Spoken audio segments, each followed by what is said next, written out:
Hello, everyone. This is Alex Tremble. Man, oh man, today, today is a good day.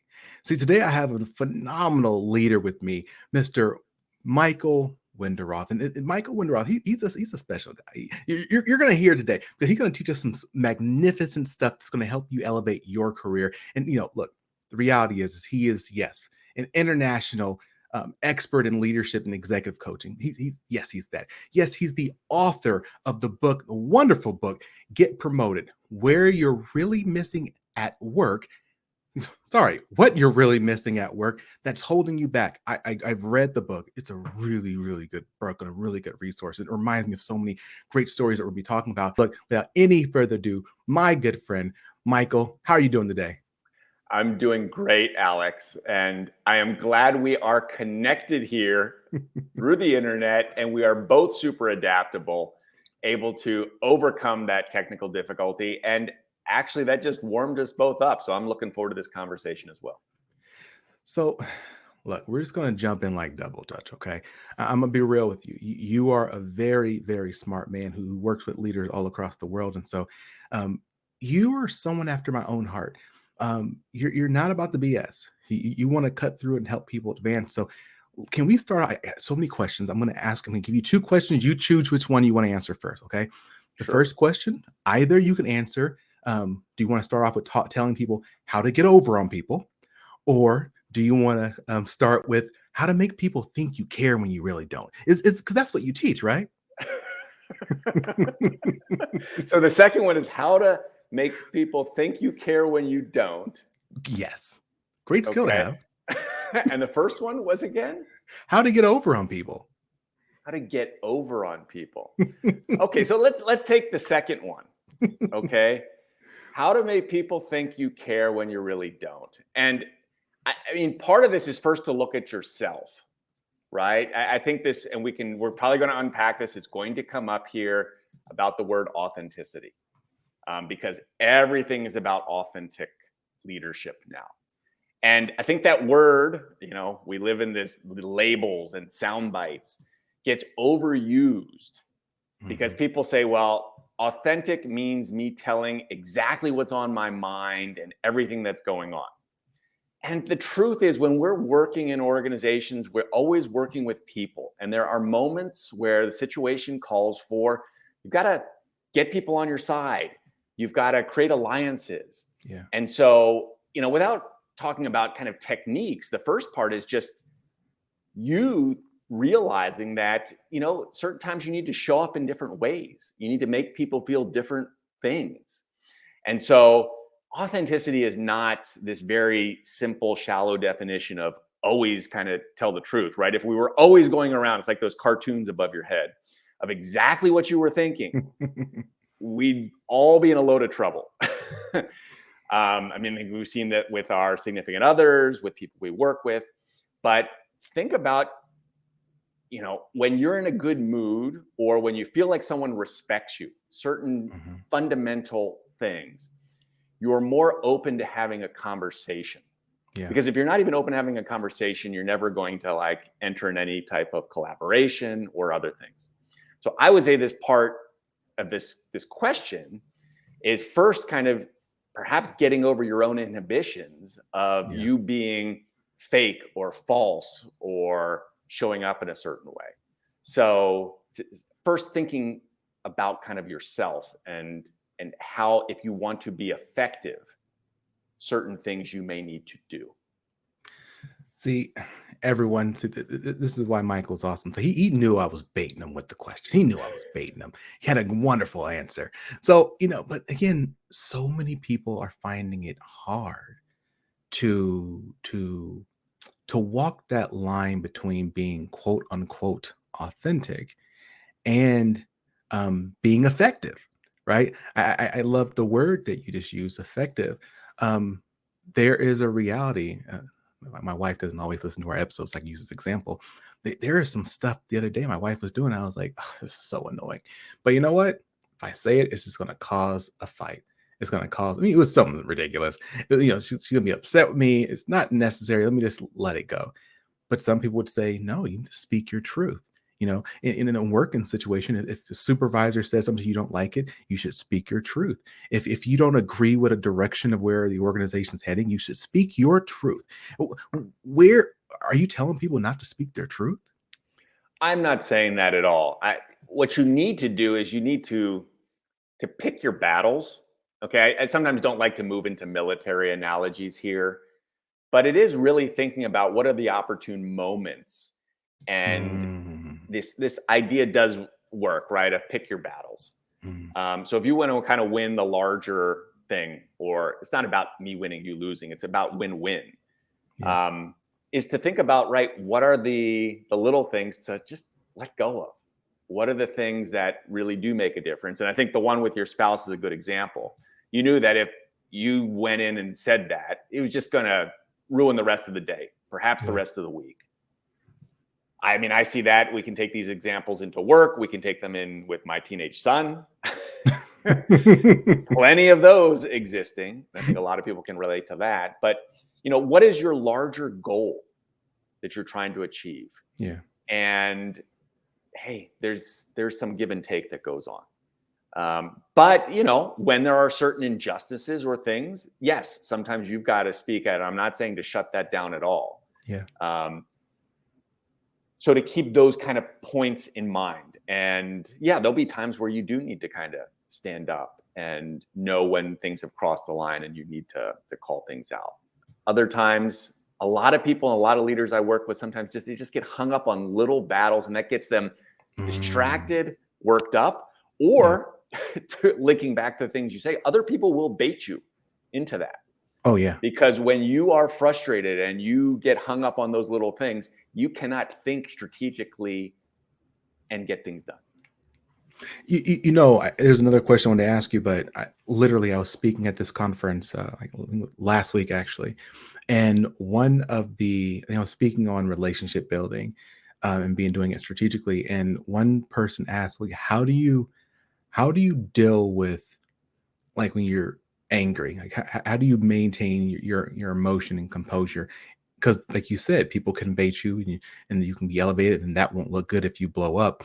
Um, I told my I used to have a really bad temper. Like growing up, I got into a lot of fights. Anyone said anything about my mom, it was on and cracking, right? Um, and what I realized when I got to high school was that, really football was my only way out of where I lived. And if I got into fights, I would not have an opportunity to play football. I'd be in that town, probably stuck. And so I do become very, very cognizant of my feelings, of my emotions. And when I told them, and I told them this story, and I was like, look, I have, I advocate meditation for everyone, but like I know I'm very cognizant when I can feel my heart starting to beat a little faster. I can feel my hands starting to tremble a little bit. Maybe my voice gets a little sticky. And I know, oh my God, this is not good for anyone. Let me step back from this situation and compose myself. Like, do you? Again, I know this is out of the blue, but like, how do you work with your clients? Do you have any clients who've ever had challenges in like maintaining composure when someone is trying to bait them? Oh, I think we've all got that. And yeah, that's a big challenge, because really if you want to be strategic, you need to be able to manage your emotions or channel the right emotion. And so what you said there, and I think you've laid it out really well, is to notice what some of the triggers are. What is the presenting thing or the sign that you're about to, blow the fuse.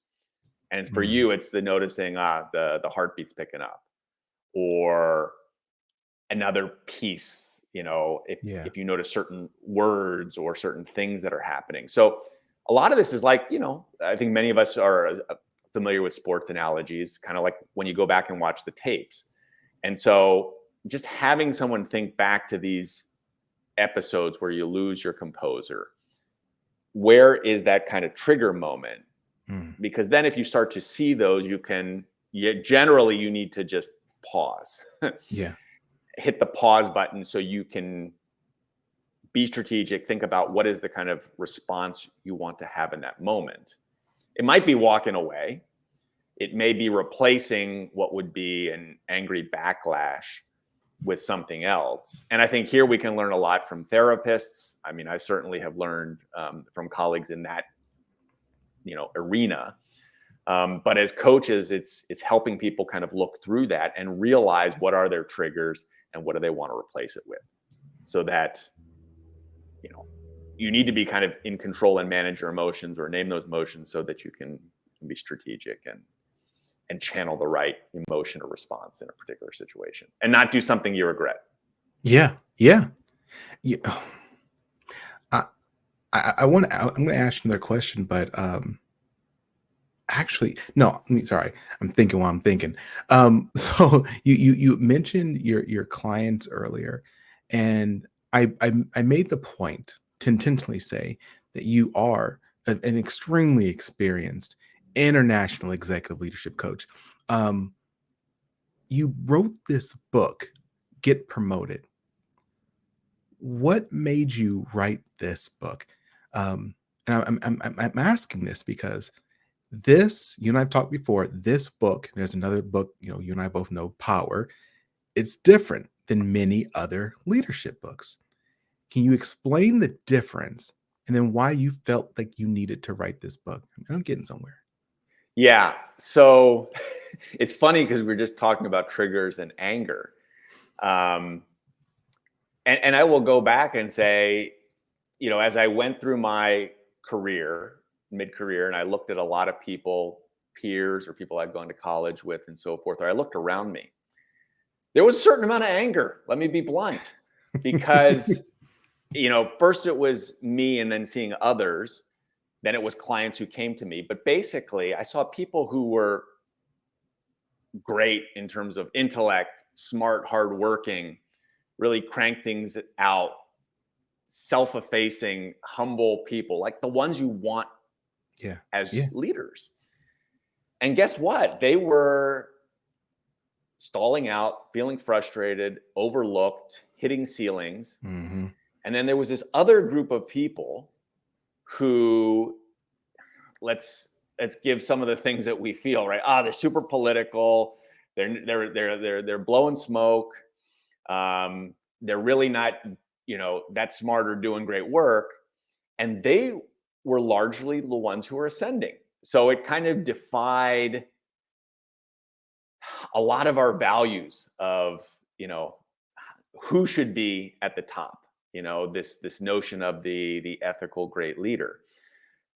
And so that really frustrated me. And then I had a lot of clients who came. And on top of that, they said, you know what? I'm doing a lot of the things that I hear about in the leadership literature or the popular leadership literature, the TED Talks, et cetera. Mm-hmm. Being authentic, I'm transparent, I'm positive. All areas that have very good and useful aspects to them. But they said, I'm doing these things, and then the people who are rising aren't embodying these things at all. And first of all, that's just tragic, because we know these people who are getting stalled are actually better leaders, right? The organization research would show organizations get better results, it's more inclusive, et cetera, et cetera. So why did I write the book? Because of this frustration because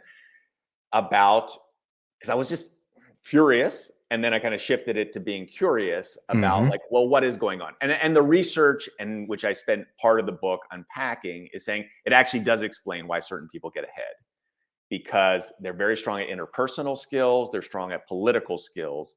And that's what really propels you, particularly as you move up the ranks.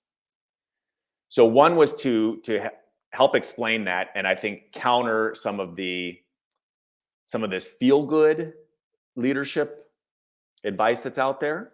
And then the way I wrote the book was, I'm an executive coach, which is helping individuals work through some of the challenges. I mean, a lot of us are upbringing. I mean, if we've had good upbringings, or the cultural stories of work hard, keep your head down. I'm part Asian, so you hear that all the time. Good work will happen. Well, look at most Asian Americans, right? They're the first hired, they're the last promoted. Ascend study. And we can apply this to lots of groups.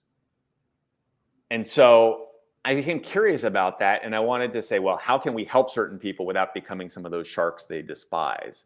And the book is then written in this framework that I use, and I see a lot of executives have to go through as they understand power and politics, which is the focus of the book, which is to say, how do you work through this, what seems like a conflict of values or things that are difficult? Oh, if I'm networking, if I'm showing up strong, I'm by default, like, I'm not focusing on performance or things like that.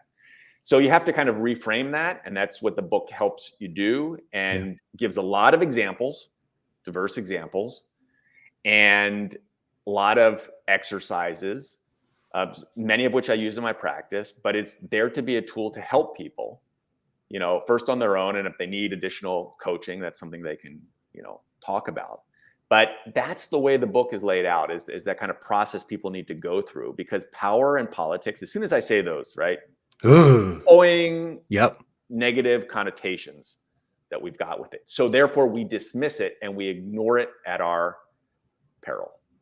I do want to just mention a couple things. That last thing you just said, I was having a conversation with the former political deputy director of this agency I used to work with, and he asked me what my ambitions were, where I wanted to go, and I answered him a little hesitantly, and he knew it. He knew there was more I wanted to say, and he was like, "Alex, what do you really want to do?" I'm like, "Well, actually, I want to be in this very senior level position. I want to have influence. I want to be able to affect policies and programs across the country. I want to be able to help people." And he was like, "Why didn't you say that the first time?" I'm like, well, because if I say that stuff, people will look at me like I'm power hungry, like all I want is myself.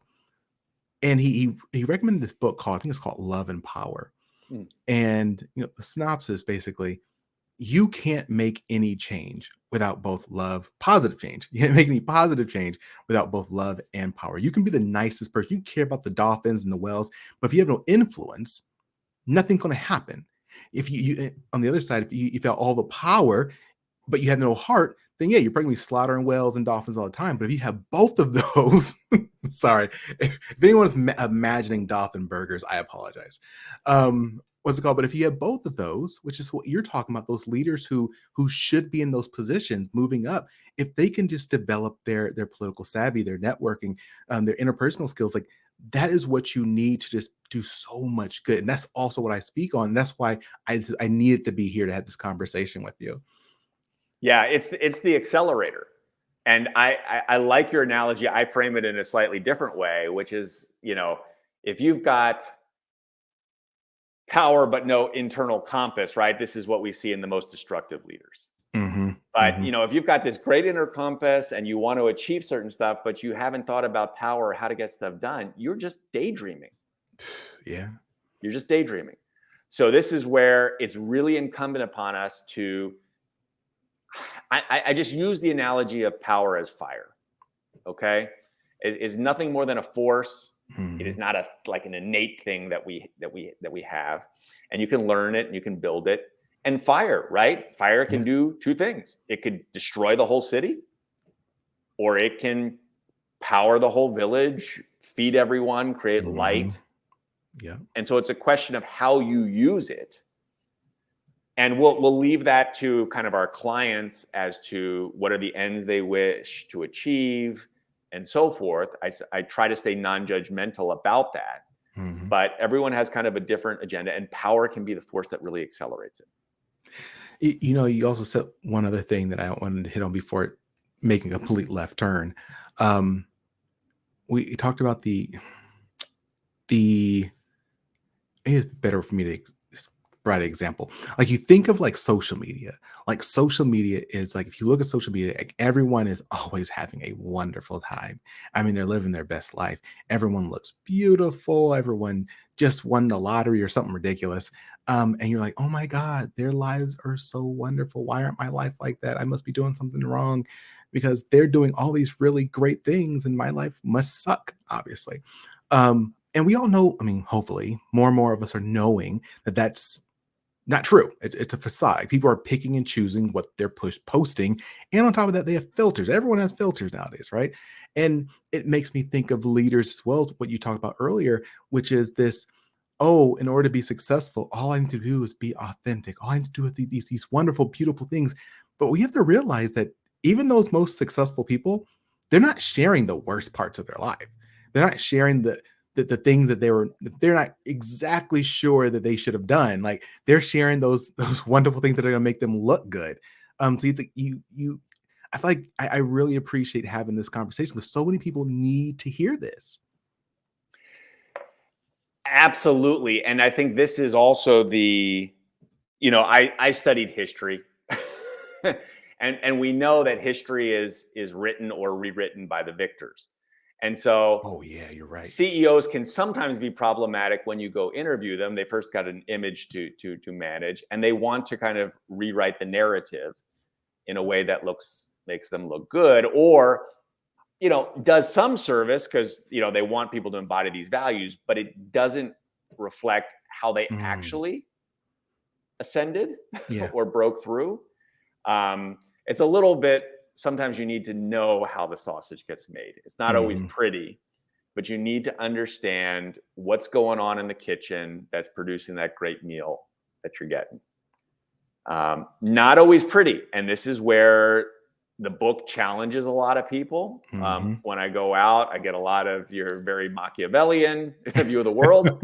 But I do say, would you rather, understand how the system works if you want to operate in it or change it? Yeah. Or would you rather just be told some feel good bromides, Mhm. which, yeah, they make you feel good. They get those endorphins going, but are they going to Mhm. help you? One thing I do, I feel like your book does it's a really good addition to the 48 laws of power. Like a lot of people say the same thing about 48 laws of power. Like, oh, it's so Machiavellian. It's a great book. And then if you use the analogy of like you said earlier, the fire, like fire is not good, fire is not bad, fire just is. These are techniques and strategies that can be employed by good people, by bad people. Um, they're great suggestions, recommendations, techniques in that book. And I think your book does a really good job of laying out why this stuff is Mhm. important and trying to change the narrative in your mind versus just saying, hey, here's the strategies that you can use. Because I just think that was a really sorry, I just thought my No, head I was think thought about. that's a great point. And I think, being exposed to these strategies, one of the things too around coaching and so forth is, we're trying to widen people's perspective. So anytime you kind of go into a narrow frame mindset, you miss potentially a wider set of options. And then, of course, from that wider set, you can choose what you're thinking or looking at doing that's going to make you effective. I think sometimes 48 is a lot, right? So that's good kind of food for thought, which is why I really drilled the Yeah, research down yeah. into 5 areas. Um, and and this is the larger point which you raise.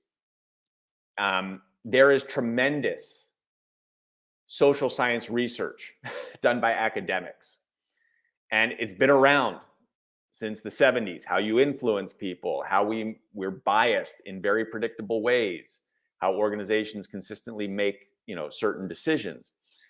And so paying attention to that research, most of it kind of gets buried because it's written in academic speech. So to kind of make that more accessible, and if you think about life too, Alex, as probabilities, we don't live in like this certain world where absolutes are going to happen. If you could just up your odds 5% because a certain technique increases your odds of success by Hmm. even 5%, right? I'm not a gambling person, but I would generally take those odds. Okay. It's not to say it's going to work 100% of the time, but to then pay attention to this and apply the evidence. And, My, and my, more and more of it's getting done. I think there's great research and people are finding ways to make that more accessible. But I don't do research myself, but I read a lot of it because I think it's quite good and quite useful. no, same here, same here. I actually again, it's I told someone the other day, like and I focus on teaching people how to network and build those relationships and whatnot. And they're like, "Oh, guaranteeing that can I guarantee I'm going to get a job or meet this person and I'm going to get a job?" I'm like, look, the reality is no one can guarantee. I always talk about probabilities as well. And the reality is that all you're doing is you're trying to add a percentage here, a percentage here, a percentage here. And increasing your percentage of success by 5%, by 10%, by 15%, like those are significant odds you're looking at not having any increased percentage chance of being successful. I actually think of like the job market, right? Like people love to say, "Oh, I'm going to apply for a job. I'm applying for jobs." Well, the reality is, I think there's been numerous studies saying that most jobs, I think it's like 70% of jobs aren't posted online. And then like 80% of jobs are filled in the black market. The black market, I call the black market being relationships. So if you can stick your head in the sand all you want and say, "Oh, I'm just going to get my next job on my merits alone. My work stands for itself." Like you can stick your head in the sand all you want to. It's not going to change the facts, right?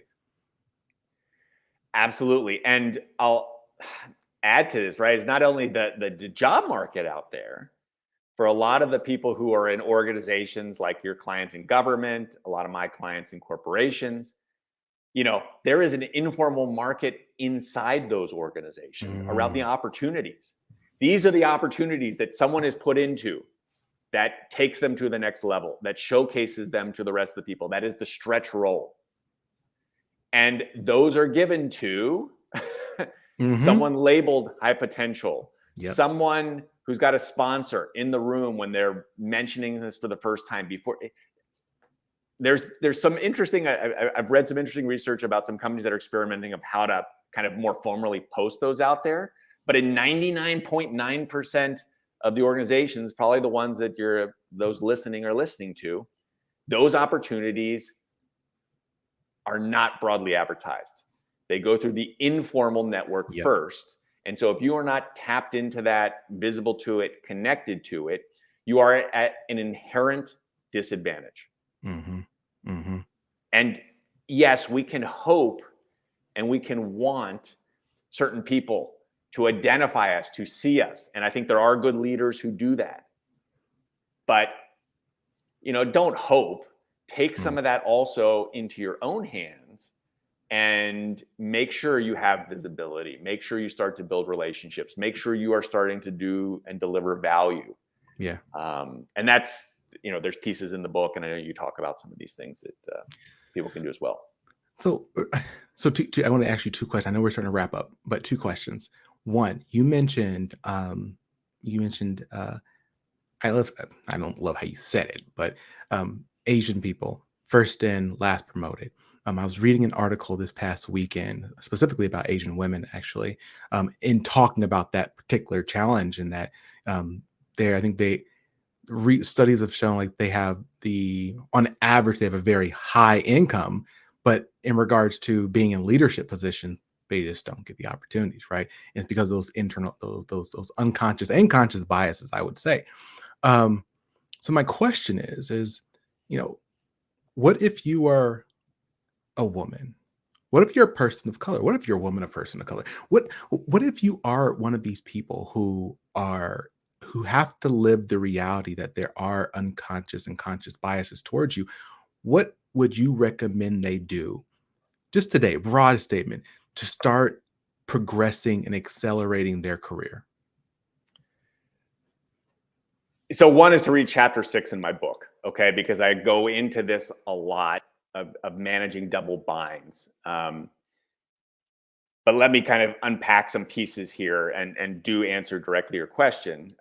First of all, let's just recognize and let's just admit that the system's not fair, okay, and that there is a lot of this bias that is going on, Mhm. and that there are multiple ways to affect this and change it, right? Change the system, but that's going to take time, legal, cultural things. And most of the people that we work with have a window, right? It's a year, 2 years in your career, or how I show up to the meeting next week. And so, you know, one of the things is to recognize what are things that build power, what are stereotypes that are at work, and you know what types of things just kind of aping or copying the behaviors you might see, for example, in the dominant group. And I'm talking here in a US context. I have a real global clientele, but if we look in kind of the US for a minute, so let's say white males, you may not be able to kind of totally mimic that behavior, but there are certain things you can do, right, that still show people are looking for decisiveness or, strong opinions without like banging your hands on the table. Okay. So to think about, very important, kind of how you show up, how you may take like strengths that may be kind of stereotypically women, right? Women care. And I'm going very stereotypical here. So let's be sensitive to that. But kind of bringing that in as a strength. And so there are ways to kind of navigate this. Now, if it gets very frustrating and you think about, oh, you've got to manage all these things, it's true, right? But these groups have always had it harder. Yeah. But I would say here, a huge piece, a huge driver, again, pieces of the book here, is to start getting sponsors, allies in the organization, because those people are also the ones who are going to kind of help you. And you may not have that in every organization. And so if you don't, consider other places. We are living in the Great Resignation. It's an employee's market these days of, hey, taking your skills elsewhere in a place that you're going to thrive. So I'd say this is not an easy answer as much as we would like one, but I think also just hoping that like diversity programs that are run in a place are suddenly going to make things better. I'm fairly pessimistic that most people in power are going to suddenly change the rules that benefit them. And the research would show that those in power don't actually see much of the bias. And that a diversity program actually will make them feel better. Like, oh, we've addressed it now. Now suddenly it's not. So I think some of these techniques, and I think you need to, because there is this counter that I get to that, okay, so if women are leaning in to kind of use this, one expression, or they're getting sponsors, or they're showing up more strongly, right? Are they kind of copying behaviors that are white male leadership? Anyway, I think you have to also consider what I would say is called the counterfactual. So if you don't do any of this stuff, where does that leave you? And so you may not be moving at all in the organization. So looking at those things, thinking about the things you can do, building strong networks, many of the things I talk in the book, ensuring you got visibility, being a self-advocate, and then, you get to the tipping point also in organizations as more of those people get to positions where they have a seat at the table and a voice around policy, around change, things are going to change and get better. I love it. I'm going to ask you one more question, and we're open the floor for you to any final thoughts you have. But it made me think you said be a self-advocate. Being a self-advocate doesn't mean that you're being selfish. It doesn't mean you're just being selfish. You can advocate for yourself in a way that you're advocating for yourself and others, right? You can do both. It's not a zero-sum game. We just need more and more people to understand this. And I think it's a lot of it is feeling, actually. I think so many people feel bad, even though they know the right information. They have the tools. They know whatever they're doing is not working. They know they're not enjoying where they are. They know they want more in life. And they know there are strategies out there that you and me and other leaders in the area are teaching and sharing with them. And they know that, in somewhere in their mind, they know, what, that's probably going to work. But I don't want to feel bad. I don't want to feel selfish. I don't want to feel like one of the bad guys in the movie. And I think people, we have to work to find a place where we can understand it is okay to not want to have a difficult life. Like if it's okay to want good for you and your family, it's okay. Now, again, I went on this kind of rant for a second.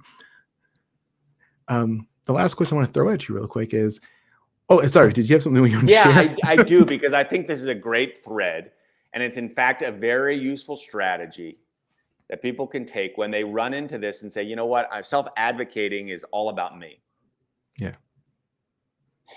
If you think for a moment, who else is going to benefit from you advocating or doing better, whether that's more impact, getting promoted, etc. Well, could be your family, could be Mm-hmm. your team underneath you, could be a larger set of people who see a role model like you upwards. And, if you actually, and many, I think the thoughtful people who think about, well, I'm doing this not just for myself, but for a larger cause or a larger group of people. Yeah. That actually is like this judo Yeah. Yeah. and Yeah. a Yeah. superpower to say, you know what, I'm not going in and being crass and just like, it's all about me, me, me. It's about all these people with me. Then all of a sudden, like, okay, it's not just about me, and I'm advocating for a larger group. And that actually, research would show, helps a lot of groups do better in negotiations, et cetera.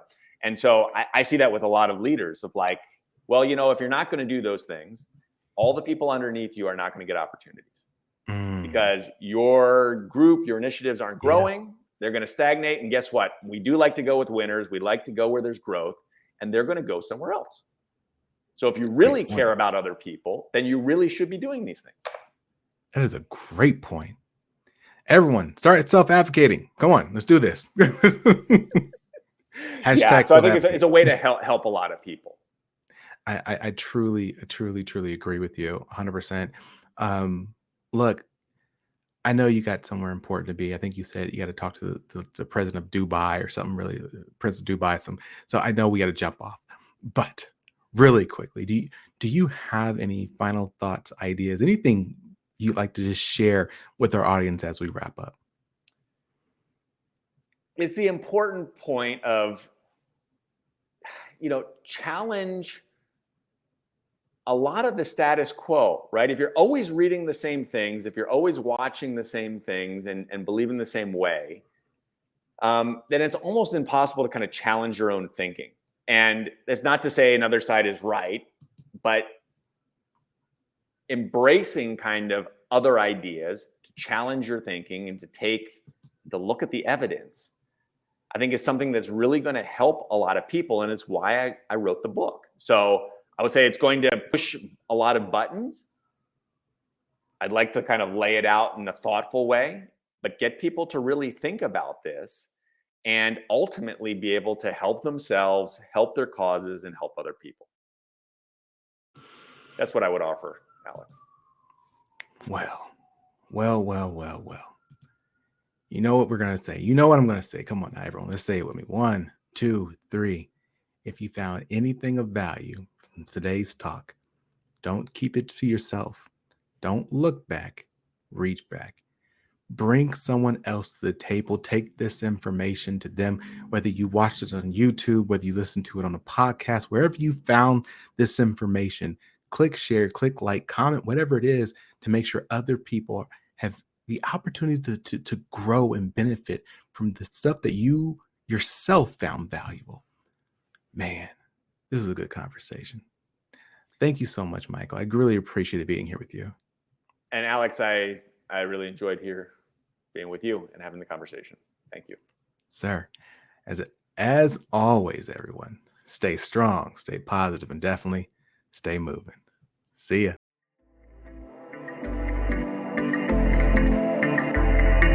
Thanks for listening to The Executive Appeal with Alex Tremble.